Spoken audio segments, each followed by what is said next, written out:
at that moment in time, the whole world comes to a stop. And that's a daily occurrence here. You know, we're getting phone calls from different people at different times, telling us different information.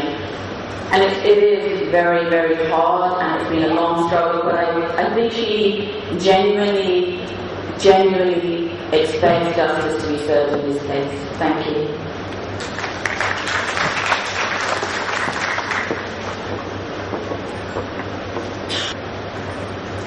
Dr. Suresh,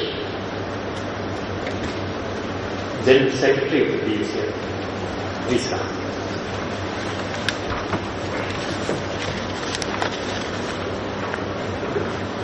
Friends, so many people staying back at end of fairly long session is quite inspiring, because the type of response that we are getting across the country towards the death penalty issue does give rise to a certain amount of concern that we are ending up talking only to ourselves. And the challenge is now to go out and get more people to think about it, and to think as to why we as a civilization, why we as a nation ought to remove death penalty from our books. I am reminded of 1995, when the designated Tada court, the terrorist law court in Chennai, awarded death sentence to all the 26 accused who were named in the Rajiv Gandhi assassination case.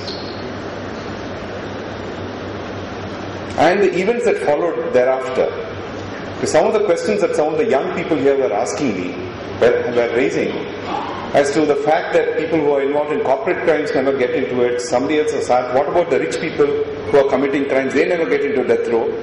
In fact, that was the starting point for the PUCL, when I was at that time the General Secretary of the Tamil Nadu unit, for us to say, can we look into the entire aspect of death penalty, both in terms of the judicial pronouncements on death penalty, as also the politics of death penalty.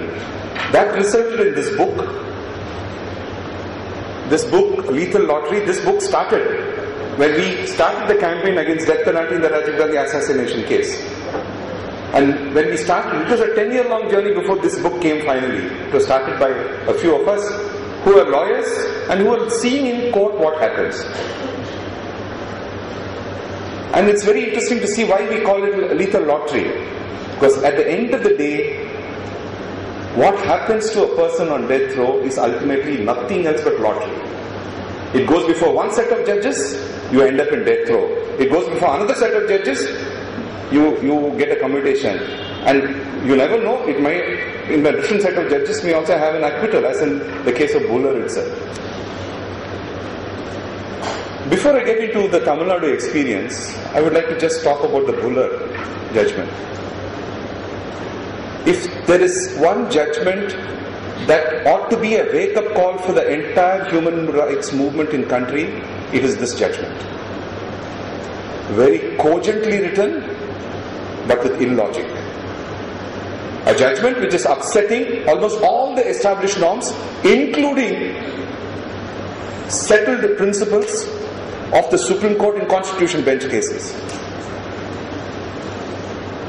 We are seeing, and I would like to, as part of the PUC, I'd like to bring to the attention of the citizenry of our country, we are seeing in recent times smaller benches overruling larger benches without going through the established way of getting it referred to a larger bench to settle the law.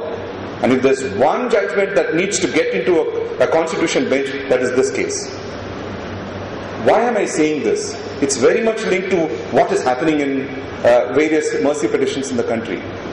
I don't want to get into the whole legality as to whether death penalty should be there in a book, because several people have spoken about it. I would like to focus on something else which we as citizens need to know, which very much is what Mrs. Buller was talking about. What happens at the stage when a mercy petition is given? What are the legalities at that stage? What is the procedures that should govern? Because this is an opaque area in which not too many people have experience. And by stroke of luck, or by stroke of ill luck, as you may say it, We in the POCL have been taking up a number of these cases. The reason I am saying that the Buller case, the judgment of this court, is a stand-up notice is for three reasons.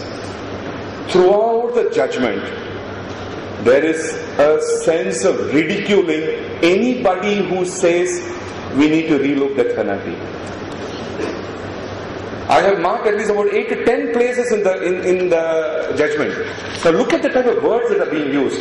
Those who champion the cause of criminals. I am quoting, it's not my word, I am not paraphrasing. The votaries of no capital punishment persisted with their demand. Defending the cause of criminals, persisted with their demand for abolition, and so on and so forth. It almost paints all of us sitting here, with respect, also you, Mr. Justice Ganguly, as though we are criminals asking for abolition of death penalty. And I don't think as citizens of this country, we should remain quiet on this. We have to raise the voice that the Constitution recognizes that we have a right to talk about it. Supreme Court Constitution bench has said that those people who are asking for abolition of death penalty are doing it out of a constitutional right and not out of the mercy of such set of judges who are sitting there. The second reason why we need to question that is, as has been said very beautifully by Justice Ganguly, it's a settled law that you need to separate the crime from the criminal. These are two separate things. There have been enough case laws. And if a particular bench of two judges feel that this wrong law, it ought to have been sense of propriety to put it before the Chief Justice of India, to go before a bigger bench, to relook that entire law.